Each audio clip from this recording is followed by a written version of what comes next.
Trumpet sound global ministries வழங்கும் நம்பிக்கையின் நேரம்.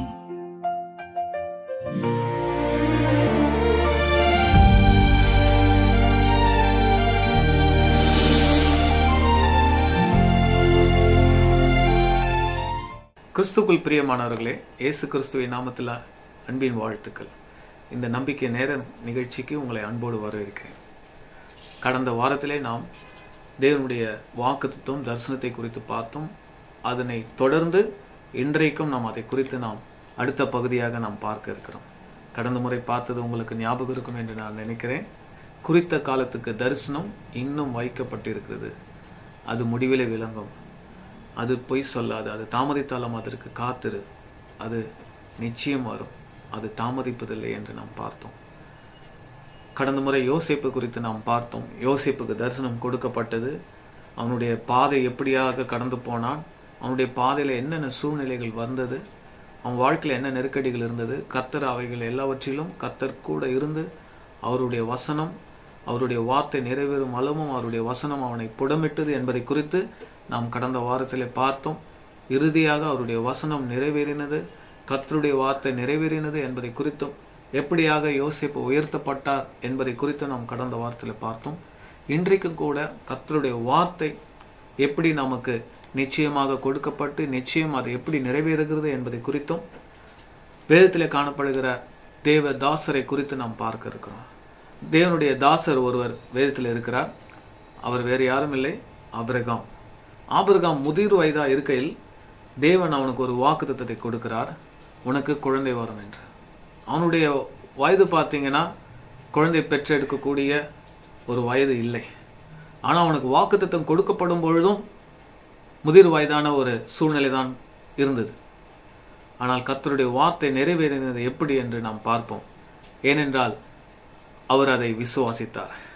கர்த்தருடைய வார்த்தை நமக்கு கொடுக்கப்படும் பொழுது அதை எப்படி நாம் பெற்றுக்கொள்கிறோம்? வாஞ்சியோடு உற்சாகத்தோடு பெற்றுக்கொள்வோம். ஆனால் நம்முடைய வாழ்க்கை சூழ்நிலை மாறி மாறி வரும்பொழுது நம்ம சோர்ந்து போகிறோமா? இல்லை என்றால் கர்த்தருடைய வார்த்தை நிச்சயம் நிறைவேறும், என் வாழ்க்கையிலே வந்து அது நிறைவேறும் என்பது நமக்கு நிச்சயம் இருக்கிறதா? ஆபிரகாம் அதை விசுவாசித்தான். அது அவனுக்கு நீதியாக எண்ணப்பட்டது என்று வேதம் சொல்லுகிறது. பிரியமானவர்களே, ரோமரில் நான் உங்களுக்காக படிக்கிறேன். ரோமர் 4:18-19 வசனம் என்ன சொல்லுகிறது? உன் சந்ததி இவ்வளவா இருக்கும் என்று சொல்லப்பட்டபடியே தான் அநேக ஜாதிகளுக்கு தகப்பனாவதை நம்புகிறதற்கு ஏதுவில்லாது இருந்தும் அதை நம்பிக்கையோடு விசுவாசித்தான். அவன் விசுவாசத்திலே பலவீனமாய் இருக்கவில்லை. அவன் ஏறக்குறைய 100 வயது உள்ளவனாய் இருக்கும்போது தன் சரீரம் செத்து போனதையும் சாராளுடைய கற்பம் செத்து போனதையும் எண்ணாதிருந்தான். தேவனுடைய வாக்குத்தத்தத்தை குறித்து அவன் அவிசுவாசமாய் சந்தேகப்படாமல் தேவன் வாக்குத்தத்தம் பண்ணினதை நிறைவேற்ற வல்லவராய் இருக்கிறார் என்று முழு நிச்சயமாய் நம்பி தேவனை மகிமைப்படுத்தி விசுவாசத்தில் வல்லவனானான். ஹல்லேலூயா. அவன் நிச்சயமாய் நம்பிக்கை வைத்திருந்தான் என்று பார்க்கிறாங்க. அவன் கொஞ்சமும் அவிசுவாசப்படவில்லை. அவனிடத்துல கொஞ்சமும் அவன் நம்பிக்கை காணப்படவில்லை. அவனுக்கான சூழ்நிலை எப்படி இருக்குதுங்க? அதுதாங்க தேவனுடைய வாக்குத்தத்தம். ஆண்டவருடைய அதிசயம் அற்புதம் என்றால் என்ன? நம்முடைய வாழ்க்கையில மருத்துவர்கள் சொல்வார்கள், உங்களுக்கு இப்படி ஆகிவிட்டது, இந்த சூழ்நிலை அப்படின்னு சொல்லப்படலாம். ஆனால் கர்த்தருடைய வார்த்தையை நாம் பெற்றிருப்போம். உனக்கு நான் சுகத்தை கொடுக்கிறேன், உனக்காக இந்த ஒரு லைஃபை நான் வைத்திருக்கிறேன், உன்னை கொண்டு நான் பெரிய காரியத்தை செய்வேன் என்று கர்த்தர் கொடுத்திருப்பார். ஆனால் நீங்க இப்பொழுது மருத்துவமனையிலோ படுக்கையிலோ இருக்கக்கூடிய ஒரு சூழ்நிலை ஏற்பட்டிருக்கலாம். என்னுடைய வாழ்க்கை அவ்வளவுதான், அவனுடைய வார்த்தை இனிமேல் எப்படி நிறைவேறும் என்று நீங்கள் சந்தேகப்படாமல் இருந்தீர்கள் என்றால் நிச்சயம் கர்த்தருடைய வார்த்தை நிறைவேறுவதை உங்கள் வாழ்க்கையில நீங்கள் காண்பீர்கள். பிரியமானவர்களே, இங்க ஆபிரகாம் கூட விசுவாசித்தான். வேதத்தில் சொல்லப்பட்டிருக்கு, அது அவனுக்கு நீதியாக எண்ணப்பட்டது. நம்முடைய வாழ்க்கை சூழ்நிலை அப்படிதாங்க இருக்கும். கர்த்தருடைய வார்த்தைக்கும் நம்ம இருக்கிற சூழ்நிலைக்கும் சம்மந்தம் இல்லாம இருக்கோங்க. அதுதான் விசுவாச வாழ்க்கை. நம்மளால் அதை விசுவாசிக்க முடியுமா? அதை நம்ப முடியுமா? ஆபிரகாம் அதை விசுவாசித்தார். தன்னுடைய சரீரம் செத்து போனதையும் சாராளுடைய கற்பம் செத்து போனதையும் குறித்து அவர் எண்ணாது இருந்தார் என்று பார்க்கிறோங்க. அது குறித்து அவர் கேர் பண்ணவே இல்லை. அதை குறித்து மைண்ட் பண்ணவே இல்லை. அநேகர் உங்ககிட்ட வந்து சொல்லலாம், இன்னுமா நம்பிட்டு இருக்கீங்க, கர்த்தருடைய வார்த்தை இன்னுமா நம்பிட்டு இருக்கீங்க, உங்க வாழ்க்கை தான் இப்படி முடிந்து போயிட்டது, உங்க சூழ்நிலை இப்படி தலைக்கீழா மாறிவிட்டது, இன்னுமா அவருடைய வார்த்தைக்காக காத்துட்டு இருக்கீங்க, ஏன் இவ்வளவு வைராக்கியமா இருக்கிறீங்கன்னு அநேகர் உங்களை குறித்து கேலி கிண்டலாக சொல்லலாம், எதிர்மறையாக சொல்லலாம். ஆனா உங்களுக்கு விசுவாசம் இருந்தால் போதும் பிரியமானவர்களே. நிச்சயம் கர்த்தருடைய வார்த்தை உங்க வாழ்க்கையில நிறைவேறுவதை நீங்கள் உங்கள் கண்களால் பார்ப்பீர்கள், அதை நீங்கள் அனுபவிப்பீர்கள். கர்த்தருடைய திட்டம் உங்களுக்காக வைக்கப்பட்டிருக்கிறது, கர்த்தருடைய தரிசனம் உங்களுக்காக வைக்கப்பட்டிருக்கிறது. அது ஒரு காலமும் பொய் சொல்லாது. வானமும் பூமியும் ஒழிந்து போனாலும் என் வார்த்தை ஒழிந்து போவதில்லை என்று தேவன் சொல்லியிருக்கிறார். அது ஒருபோதும் ஒழிந்து போவதில்லை. நம்மிடத்துல தான் இருக்குது. அதை எப்படி பெற்றுக்கொள்வோம்? அவருடைய வசனத்தை பெற்றுக்கொள்ள நாம் இருக்கும் பொழுது அவருடைய வாக்குத்தத்தம் நிறைவேறுவதையும் நாம் பார்க்க நமக்கு விசுவாசம் அவசியமா இருக்கிறது. ஆபிரகாமுக்கு அந்த விசுவாசம் இருந்தது. ஆபிரகாம் அதை விசுவாசித்தார். இந்த வயதிலும் எப்படி நான் 100 வயதுல எனக்கு குழந்தை பிறக்குமா என்று அவன் ஒரு காலமும் சந்தேகப்படவில்லை. முழுமையாக விசுவாசித்தான் என்று வேதம் சொல்லுகிறது. பிரியமானவர், நம்முடைய வாழ்க்கையில கூட சூழ்நிலைகள் வேறு மாதிரி இருக்கும். அவருடைய வசனம் ஒரு பக்கம் இருக்கும், நம்ம இருக்கிற சூழ்நிலை வேறு பக்கமாக இருக்கும். ஆனா அதை நாம் உறுதியாக பற்றி கொண்டு இருக்கும் பொழுது நம்முடைய வாழ்க்கையில நிச்சயம் அது நிறைவேறும். அவர் ஒரு குறித்த நாளை வைத்திருக்கிறார். கர்த்தருக்கென்று ஒரு நாள் இருக்கிறது. பிரியமானவர்களே, நம்முடைய வாழ்க்கையில தான் தாமதம் என்று பார்க்கிறோம். வேதத்துல தாமதம் என்கிற வார்த்தைக்கு இடம் இல்லை. உங்களுக்கு தெரியுமா? அதற்கு மாறாக கர்த்தருடைய நேரம், கர்த்தர் குறித்திருந்த நேரம் என்று தான் நாம் பார்க்க முடியும். நம்ம தான் நினைப்போம், எனக்கு லேட் ஆகுது, ஏன் இவ்வளவு டிலே ஆகுது, எவ்வளவு நாள் காத்துட்டு இருப்பேன். கடந்த முறை பார்த்தோமே, யோசேப்புக்கு தரிசனம் கொடுக்கப்பட்டது, ஆனா நிறைவேறினதா இல்லையா? அது தாமதம் கிடையாதுங்க, தாமதமாய் வரலங்க. ஒருவேளை வாக்குத்தத்தம் நமக்கு முன்னதாக கொடுக்கப்படுகிறது. நாளைக்கு நடக்க போகுதுன்னா இன்னைக்கு ஆண்டவர் சொல்ல மாட்டாருங்க. ஒருவேளை 30 வருஷத்துக்கு முன்னால சொல்லலாம், 3 வருஷத்துக்கு முன்னால சொல்லலாம். அப்படி இருக்கும் பொழுது அது தாமதம் என்று சொல்லிவிட முடியாது. கர்த்தர் குறித்திருந்த நாளிலே அது நிறைவேறும். ஆபிரகாமுக்கும் அதுதான் நடந்ததுங்க. வேதத்தில் அழகாக சொல்லப்பட்டிருக்கிறது. ஆதியாகமம் 21 முதல் 2 வசனங்களை நான் படிக்கிறேன். கர்த்தர் தாம் சொல்லியிருந்தபடி சாராள் பேரில் கடாட்சமானார். கர்த்தர் தாம் உரைத்தபடியே சாராளுக்கு செய்தருளினார். 2 முறை சொல்லப்பட்டிருவார். கர்த்தர் தாம் சொல்லியிருந்தபடி, கர்த்தர் தாம் உரைத்தபடியே சாராளுக்கு செய்தருளினார். ஆபிரகாம் முதிர் வயதாய் இருக்கையில் சாராள் கர்ப்பவதியாகி தேவன் குறித்திருந்த காலத்திலே அவனுக்கு ஒரு குமாரனை பெற்றாள். ஹல்லேலூயா! இதுதாங்க முக்கியமான வார்த்தை. கிறிஸ்தவர்களாகிய விசுவாசிகளாகிய நாம் புரிந்து கொள்ள வேண்டிய ஒரு விஷயம் இதுதான். தேவன் குறித்திருந்த நாளிலே. ஆமென். நமக்கு தரிசனம் கொடுக்கப்பட்டிருக்கோம், நமக்கு வாக்குத்தத்தம் கொடுக்கப்பட்டிருக்கோம், நமக்காக ஆண்டவர் திட்டம் வைத்திருப்பார். ஆனா அதற்குன்னு ஒரு நேரத்தை வைத்திருப்பாருங்க. எல்லாவற்றுக்கும் ஒவ்வொரு காலம் உண்டுங்க. குறித்த காலம் ஒன்று உண்டு. அது யார் குறித்த காலம்? தேவன் குறித்த காலம். அதுதான் இங்க பார்க்கும். தேவன் குறித்திருந்த காலத்திலே, ஆன் ஹிஸ் அப்பாயிண்டட் டைம் என்று ஒரு மொழிபெயர்ப்பில் பார்க்க முடியும். தேவன் குறித்திருந்த காலத்திலே அவனுக்கு ஒரு குமாரனை பெற்றாள். ஆம் பிரியமானவர்களே, நமக்கென்று தேவன் ஒரு குறித்த நாளை வைத்திருக்கிறார். அந்த நாளுக்காக நாம் காத்திருக்க நாம் தயாராக இருக்கிறோமா? அதற்கு நீங்க ஆயத்தப்படுவீர்களா? அதை நோக்கி நீங்கள் காத்திருப்பீர்களா? அதுதான் வார்த்தை நம்ம பார்த்தோம். அது தாமதித்தாலும் அதற்கு காத்திரு. உங்களுக்கு கொடுக்கப்படுகிற ஒரு கட்டளையோ, ஒரு அட்வைஸோ, ஒரு உறுதியான வார்த்தையோ, ஒரு அடையாளமோ அதுதாங்க. அதற்கு காத்திரு. உனக்கு கொடுக்கப்பட்டதுதான். ஆமென். உங்களுக்கு கர்த்தருடைய வார்த்தை நிச்சயம் நீங்க வந்திருக்கிறது என்பதை உணர்கிறீர்களா? அது உண்மைதான். அது நிச்சயம் நிறைவேறும். இப்ப இருக்கிற சூழ்நிலையை குறித்து நீங்கள் எண்ணாதிருங்கள். இப்ப இருக்கிற நெருக்கடியான நிலைமையை பார்த்து நீங்கள் கலங்காதீர்கள். நிச்சயம் நிறைவேறும். தாமதிக்கிறது போல இருக்கலாம், ஆனா தேவன் குறித்திருந்த நாளிலே அது நிறைவேறும். இஸ்ரவேல் ஜனங்களுக்கு கூட வாக்குத்தத்தங்கள் கொடுக்கப்பட்டதுங்க. ஆனா அவங்களுடைய வாழ்க்கையில முறுமுறுத்துட்டே இருந்தாங்க. அந்த வாக்குத்தத்தமும் தாமதமாயிக்கொண்டே இருந்தது. நம்முடைய வாழ்க்கையில ஒரு பக்கம் சத்துருக்களுடைய போராட்டம் இருக்கும், எதிரிகளுடைய நெருக்கடிகள் இருக்கும், அவர்களுடைய சூழ்ச்சிகள் இருக்கும், அவர்களுடைய தடைகள் இருக்கும்.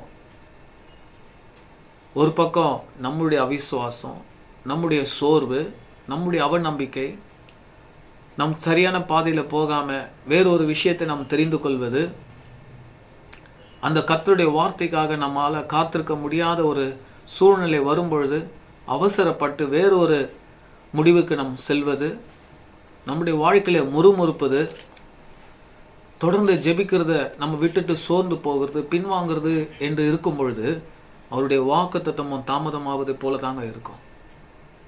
ஆனா அது மறைந்து போகாது, அது ஒழிந்து போகாது. கர்த்தர் ஒரு முறை சொன்னது தாங்க. அதை பெற்றுக்கொள்ள நாம் தான் நம் விலைக்கிரயம் செலுத்த வேண்டும். ஒருவேளை யோசிப்பு போல ஒரு நெருக்கடி வரலாம் வாழ்க்கையில, கர்த்தர் அனுமதிக்கலாம். தேவனுடைய திட்டம் ஒன்று உள்ளது, தேவனுடைய சித்தம் என்று உள்ளதுங்க. எல்லாவற்றையும் இது தேவனுடைய திட்டம் என்று சொல்லிட முடியாது.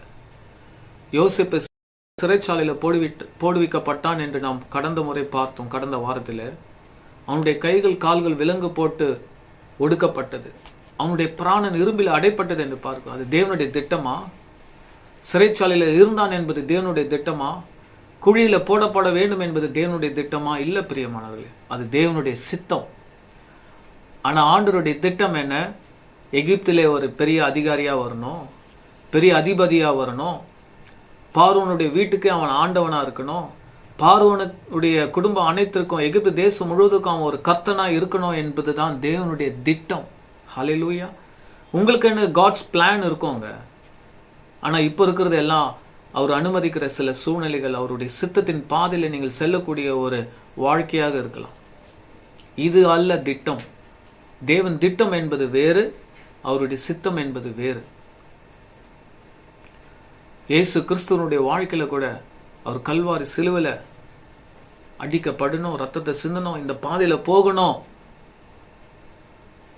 என்பது அவருடைய பிதாவினுடைய சித்தமா இருந்தது.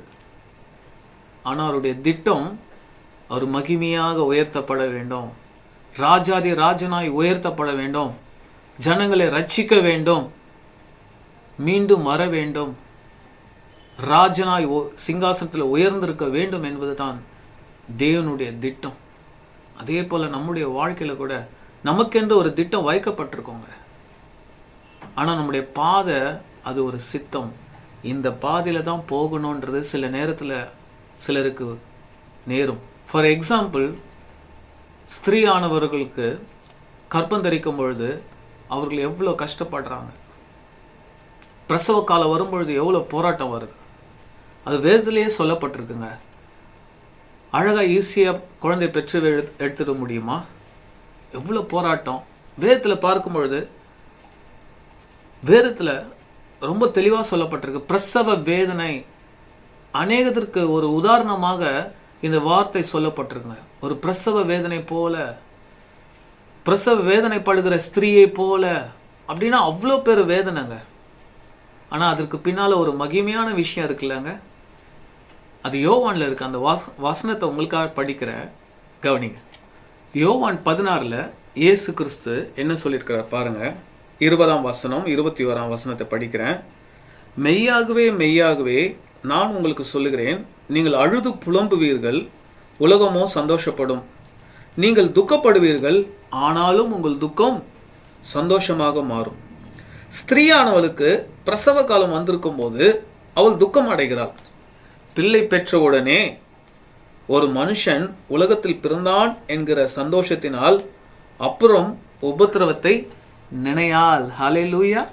ஆமாங்க, இப்போ உங்களுக்கு இருக்கிற இந்த உபத்திரவம் கொஞ்ச காலம்தான். ஆண்டவருடைய வாக்குத்தத்தம் நிறைவேறுவதை நீங்க காணும் பொழுது, ஆண்டவருடைய திட்டம் உங்க வாழ்க்கையில வந்து நிறைவேறுவதை நீங்கள் பார்க்கும் பொழுது, இப்ப படுகிற இந்த போராட்டம், இந்த பாடு, இந்த பிரச்சனை, இந்த நெருக்கடியை நீங்கள் நினைக்க மாட்டீர்கள். அதை மறப்பீர்கள். ஹல்லேலூயா.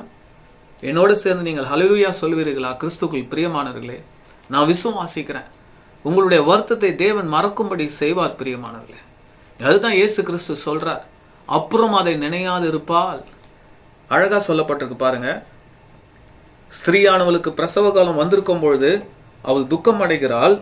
பிள்ளை பெற்ற உடனே ஒரு மனுஷன் உலகத்தில் பிறந்தான் என்கிற சந்தோஷத்தினால் அப்புறம் உபத்திரவத்தை நினையாதிருக்கலார். அப்புறம் உபத்திரத்தை நினையால். ஒரு பொழுதும் அந்த உபத்திரத்தை நினைச்சிட்டு இருப்பாங்களா? அந்த குழந்தையை பார்த்து கொஞ்சம் போது, ஐயோ உன்னை பெற்றெடுக்கும் பொழுது நான் எவ்வளவு உபத்திரப்பட்டேன், எவ்வளவு வழியில நான் கடந்து போனேன், எவ்வளவு வேதனைப்பட்டேன். அந்த குழந்தையை பார்க்கும் அதே சொல்லிட்டு இருப்பாங்க. அந்த குழந்தையை பார்க்கும்போது அந்த தேவனுடைய மகிமையை பார்ப்பார்கள். ஹல்லேலூயா.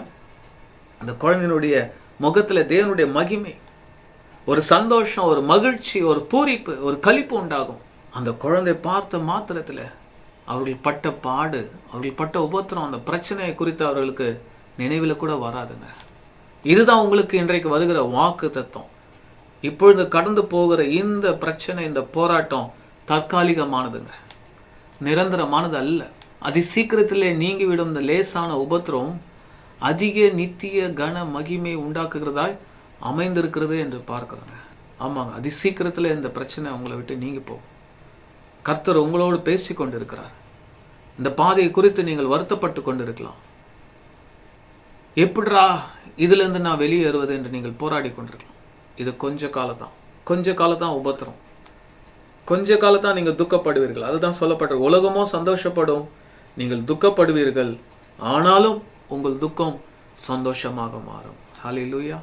யோசேப்புடைய வாழ்க்கையில கூட தாங்க போராட்டம் வந்தது. அது தற்காலிகமானதான். ஏனென்றால் யோசேப்பே தன்னுடைய நாவினால் அதை சொல்றார். அது பார்ப்போமா? அது ஆதியாகமம் 41:51 யோசேப்பு என்ன சொல்றாரு பாருங்க. அவனுக்கு ஒரு குமாரன் பிறக்கிறாரு. அந்த பையனுக்கு பேர் வைக்கும் பொழுது என்ன பெயர் சூடுறாரு? அதற்கு ஒரு பெயர் காரணம் என்று ஒன்று உள்ளது. அதை நம்ம பார்ப்போம். 51 யோசேப்பு, என் வருத்தம் யாவையும் என் தகப்பனுடைய குடும்பம் அனைத்தையும் நான் மறக்கும்படி தேவன் பண்ணினார் என்று சொல்லி மூத்தவனுக்கு மனாசே என்று பெயரிட்டான். ஹல்லேலூயா. என்ன பண்ணினாராம் தேவன்? என் வருத்தம் யாவையும் என் தகப்பனுடைய குடும்பம் அனைத்தையும் நான் மறக்கும்படி தேவன் பண்ணினார். ஹல்லேலூயா. அநேகருடைய வாழ்க்கையில நான் ஏன் இந்த பாதையில நான் கடந்து வந்தேன்? என் வாழ்க்கையில ஏன் இந்த நபரை சந்தித்தேன்? இந்த வாழ்க்கையில என்னுடைய வாழ்க்கையில இந்த நபரை நான் சந்தித்தே இருந்திருக்க கூடாது. என் வாழ்க்கையில இந்த ஒரு இடத்திற்கு நான் போயிருக்க கூடாது.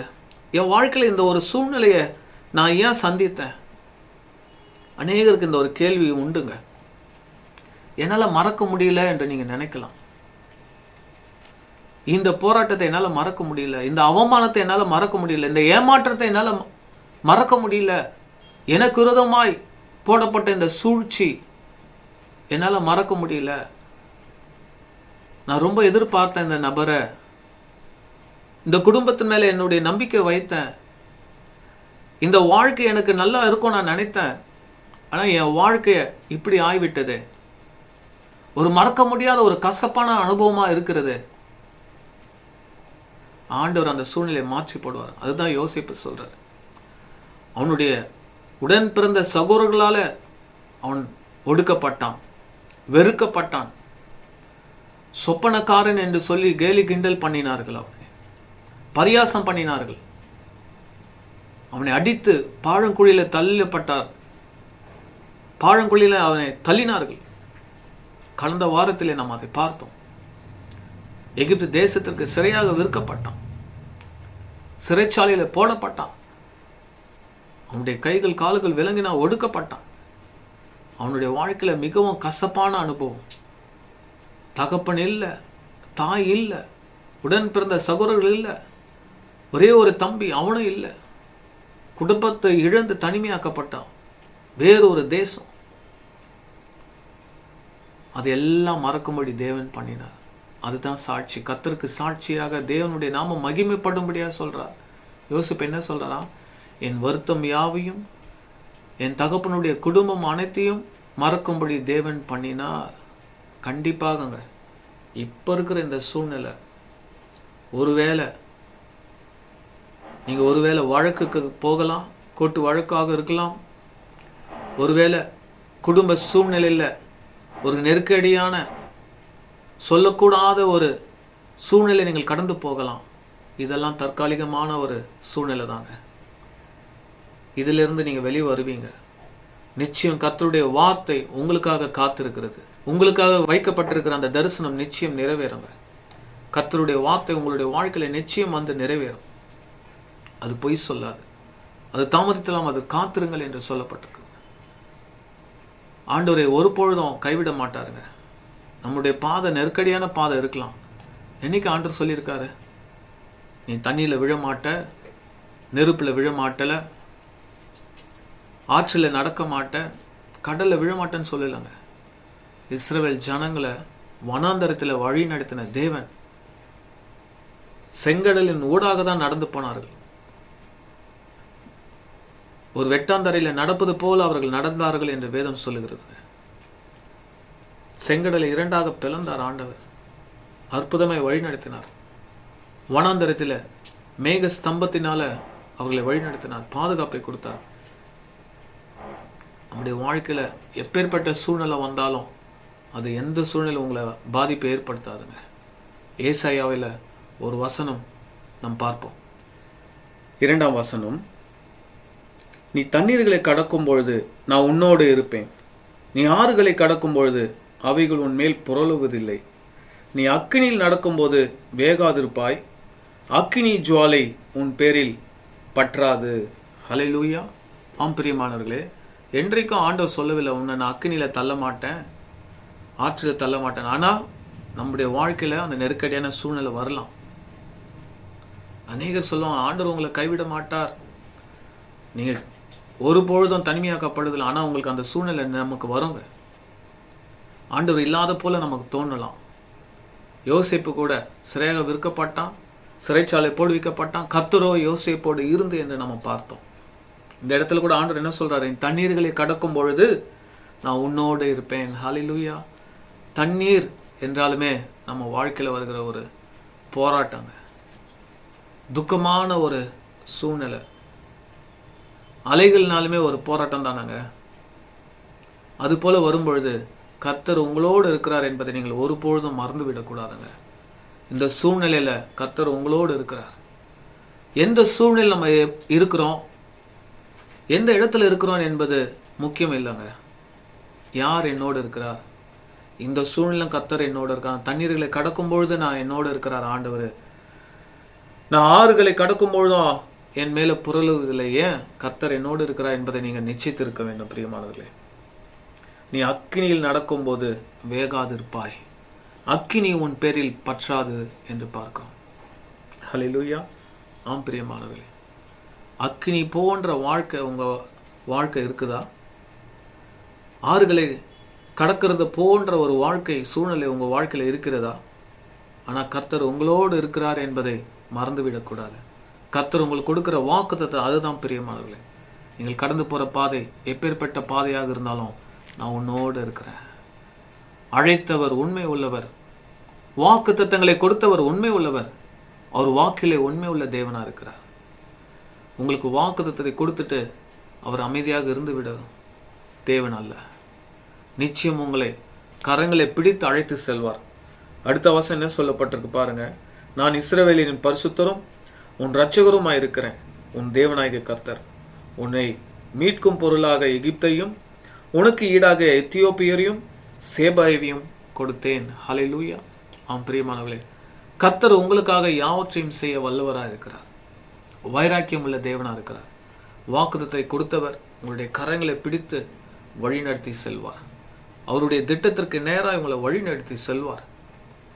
ஒருபொழுதும் கைவிட மாட்டார் பிரியமானவர்களே. ஹல்லேலூயா. அடுத்த வசனத்தை நாம் பார்ப்போம். ஆகையால் மிகுந்த பலனுக்கு ஏதுவான உங்கள் தைரியத்தை விட்டு விடாதிருங்கள். நீங்கள் தேவனுடைய சித்தத்தின்படி செய்து வாக்கு தத்தம் பண்ணப்பட்டதை பெறும்படிக்கு பொறுமை உங்களுக்கு வேண்டியதா இருக்கிறது. வருகிறவர் இன்னும் கொஞ்ச காலத்தில் வருவார், தாமதம் பண்ணார். விசுவாசத்தினாலே நீதிமான் பிழைப்பான், பின்வாங்கி போவானானால் அவன் மேல் என் ஆத்மா பிரியமாய் இராது என்கிறார். நீங்கள் தேவனுடைய சித்தத்தின்படி செய்து வாக்குத்தத்தம் பண்ணப்பட்டதை பெறும்படி பொறுமை உங்களுக்கு வேண்டியதா இருக்கிறது. ஹல்லேலூயா. வாக்குத்தத்தம் பண்ணப்பட்டதை பெறும்படிக்கு பொறுமை உங்களுக்கு வேண்டியதா இருக்கிறது. அதுதாங்க, நம்ம வாக்குத்தத்தை பெற்றிருக்கிறோம்ல, நம்ம பொறுமை இல்லாம அவசரப்பட்டு வேற ஒரு சூழ்நிலையை நம்ம தெரிந்து கொண்டா வேற ஒரு முடிவுக்கு நம்ம போய்விடக்கூடாது.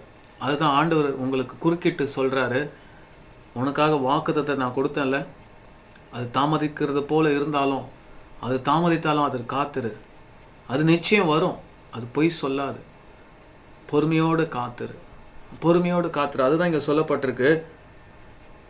நீங்கள் தேவனுடைய சித்தத்தின்படி செய்து வாக்குத்தத்தம் பண்ணப்பட்டதை பெறும்படிக்கு பொறுமை உங்களுக்கு வேண்டியதா இருக்கிறது. ஹல்லேலூயா. தேவனுடைய கட்டளை போல நாம் ஏற்றுக்கொள்ள வேண்டும் பிரியமானவர்களே. அப்பொழுதுதான் அந்த வாக்குத்தத்தத்தை நிறைவேற நம்முடைய கண்கள் ஆச்சரியப்படும். நிறைவேறுவதை பார்ப்பதை நம்முடைய கண்கள் ஆச்சரியப்படும். கர்த்தருடைய வார்த்தையை நாம் பெற்றுக்கொள்ள வேண்டும் என்றால் அதற்கு நாம் பொறுமையோடு காத்திருக்க வேண்டும். சோர்ந்து போகக்கூடாது, பின் வாங்கி போகக்கூடாது. வசனம் என்ன சொல்லுகிறது? விசுவாசத்தினாலே நீதிமான் பிழைப்பான். 38ஆம் வசனம், எபிரேயர் 10:38 நான் படிக்கிறேன். விசுவாசத்தினாலே நீதிமான் பிழைப்பான், பின்வாங்கி போவானானால் அவன் மேல் என் ஆத்மா பிரியமாய் இராது என்கிறார். ஹல்லேலூயா. ஆம் பிரியமானவர்களே, நம்முடைய வாழ்க்கையில நமக்காக கொடுக்கப்பட்ட தேவனுடைய வார்த்தை நிறைவேறுவதற்கு நமக்கு பொறுமை வேணும். பின்வாங்கி போகக்கூடாது. நாம் சோர்ந்து போனால் அவருடைய ஆத்மா நம்மேல் பிரியமாயிராது. ஆமென். ஆகவே தேவனுடைய வாக்குத்தத்தம் யாருக்கெல்லாம் கொடுக்கப்பட்டிருக்கிறதோ நாம் அனைவரும் அவருடைய சமூகத்தில் பொறுமையோடு காத்திருந்து அவருடைய பலத்த கைக்குள்ள அடங்கி இருக்கும் பொழுது அவருடைய வாக்குத்தத்தம் நிறைவேறுவதை நாம் காண முடியும். நாம் ஜெபிப்போம். ஹல்லேலூயா. கர்த்தாவே, உம்மை துதிக்கிறோம். கல்வாரி நாயகரே, உம்மை துதிக்கிறோம். மகிமையும் மகத்துவத்தையும் அணிந்து கொண்டிருப்பதை உம்மை துதிக்கிறோம். பரலோகத்தில் உள்ள தேவனை உம்மை துதிக்கிறோம் ஆண்டவரே. இயேசுவே, ஏதோ யோசேப்பு சொன்னாரே, என் வருத்தம் யாவையும் என் தகப்பனுடைய குடும்பம் அனைத்தையும் மறக்கும்படி தேவன் பண்ணினார் என்று. ஆமேன் கர்த்தாவே. இதோ இந்த நிகழ்ச்சிக்கு முன்பதாய் உம்மை நோக்கி கொண்டிருக்கிற ஜனங்கள், உம்முடைய பிள்ளைகள் கூட ஆண்டவரே, அவங்களுடைய வாழ்க்கையில் அநேக கசப்பான அனுபவங்கள், கசப்பான சூழ்நிலைகள், அவமானம் நிறைந்த ஒரு சூழ்நிலை அவர்களுக்கு வந்திருக்கும். அவர்கள் அதை மறக்க முடியவில்லையே. படுக்கும் பொழுது, தூங்கும் பொழுது அதுதானே என் நினைவில் வந்து கொண்டிருக்கிறது, எழுந்த உடனே அதுதானே என் நினைவில் வருகிறது என்று அநேகர் ஆண்டவரே தத்தளித்து கொண்டிருக்கிறார்கள், மனக்லேசத்தோடு இருக்கிறார்கள். ஆண்டவரே, நீர் கிருபை அவர்களுக்கு மனம் இறங்கும்படியாக செபிக்கிறேன். அவருடைய வருத்தம் யாவையும் மாற்றி போடும்படியாக செபிக்கிறேன். அவருடைய துக்கம் யாவற்றையும் நீர் மாற்றும்படியாக நாங்கள் செபிக்கிறோம். கர்த்தாவே, நீர் சொன்னது போல உங்கள் துக்கம் சந்தோஷமாய் மாறும் என்று சொன்ன வார்த்தையின்படி இவருடைய துக்கம் யாவும் சந்தோஷமாக மாறும்படியாக நான் இயேசு கிறிஸ்துவின் நாமத்தினாலே செபிக்கிறேன். எங்கள் எல்லோருடைய வாழ்க்கையில நீர் சந்தோஷத்தை நிறைவாய் கொடுக்கிற தேவன். நீரே ஒவ்வொருவரையும் பலப்படுத்தும். ஒவ்வொரு மீதும் உடைய கரம் கடந்து வரும்படியாக செபிக்கிறேன். உடைய தழும்புள்ள கரத்தினால தொடுங்க. உடைய அபிஷேகம் நிறைந்த கரத்தினால தொடுங்க. உடைய வல்லமை நிறைந்த கரத்தினால தொடுங்க ஆண்டவரே. உடைய ஐஸ்வர்யத்தை கட்டளையிடும்படியாக நாங்கள் இயேசுவின் நாமத்தினால ஜெபிக்கிறோம். எல்லோருடைய தரித்திரமான வாழ்க்கை மாறி போகட்டும். அவருடைய படுக்கையை நீர் மாற்றி போடுங்க ஆண்டவரே.